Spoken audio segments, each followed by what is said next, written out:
ગીતાબેન રાઠોડ.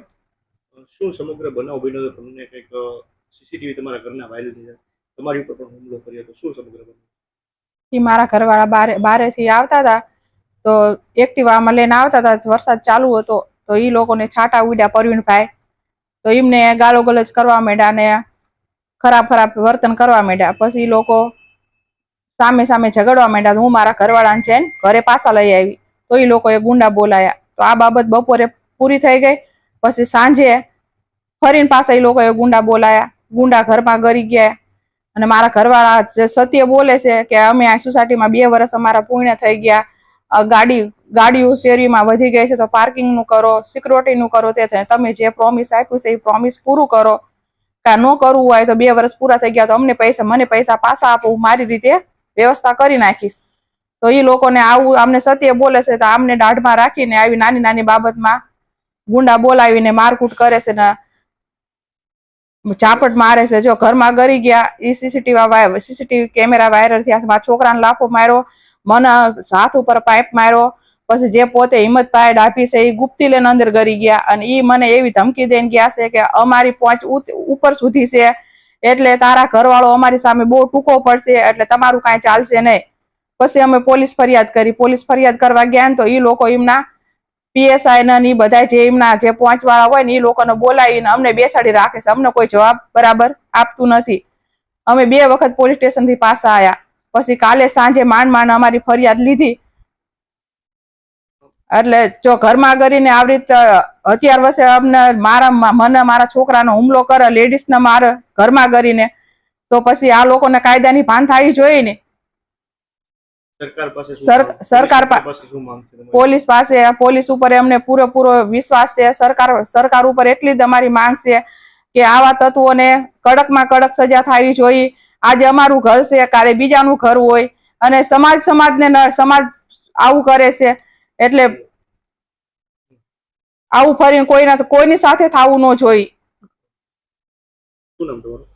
મહેન્દ્રભાઈ રાઠોડ. મહેન્દ્રભાઈ, તમારા સાથે મારામારીનો બનાવ બન્યો, સીસીટીવી તમારા ઘરના વાયરલ થઈ શું સમગ્ર વિસ્તારથી બનાવ શું બન્યો?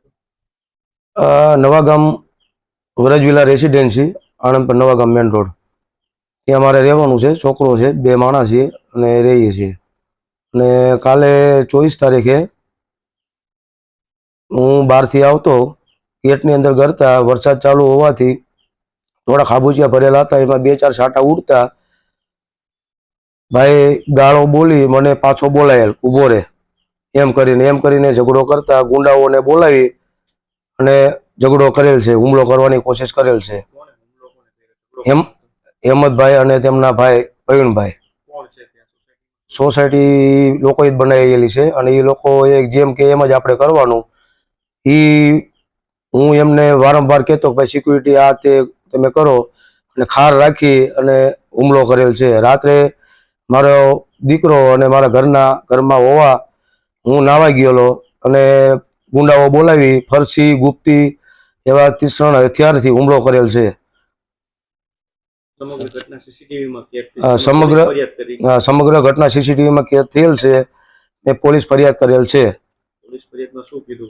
પોલીસ ફરિયાદમાં એમના કોઈ કુટુંબિક ભાઈ છે ડાભી, જામનગરમાં PI છે, એમને ફરિયાદ લેવા દીધેલી નહોતી. 24 તારીખે રાત્રે 1 વાગ્યા સુધી 1:30 વાગ્યા સુધી અમને બેસાડી રાખ્યા. પણ એ PI સાહેબ એમના કુટુંબિક ભાઈ છે, જામનગરમાં નોકરી ફરજ બજાવે છે, પણ નો ફરિયાદ પડી. બીજા દિવસે હું ACP સાહેબ, CP ઓફિસર અમે 2 માણા મળ્યા, મારી ઘરના હું 2, અને ACP સાહેબે PSI સાહેબને નવાગામ પોલીસ સ્ટેશને ફોન કરેલો. પછી બપોરે 1 વાગ્યાથી રાતે 8-9 વાગ્યા સુધી પાછા માંડ ફરિયાદ લીધી. અગાઉ બોલાચાલી ને એવું થયેલું.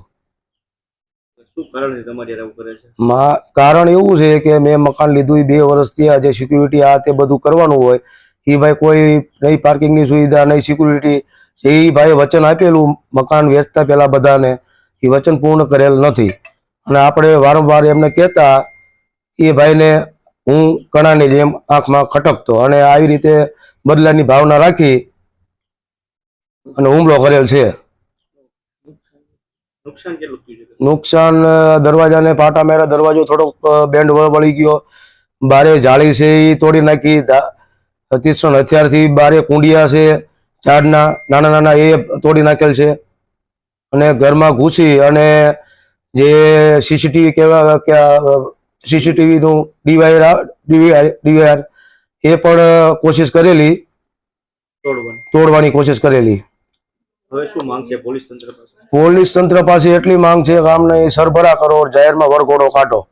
જે આપણા હોમ મિનિસ્ટર સાહેબ હર્ષ સંઘવી સાહેબ કહે છે કે ભાઈ કોઈ પણ ગુનો કરશે તો એની કડકમાં કડક સજા દેવામાં આવશે, તો એનો વરઘોડો કાઢો. એ જ મારી માંગ છે. અને કાયદાનું ભાન કરાવો કે કાયદો એટલે શું.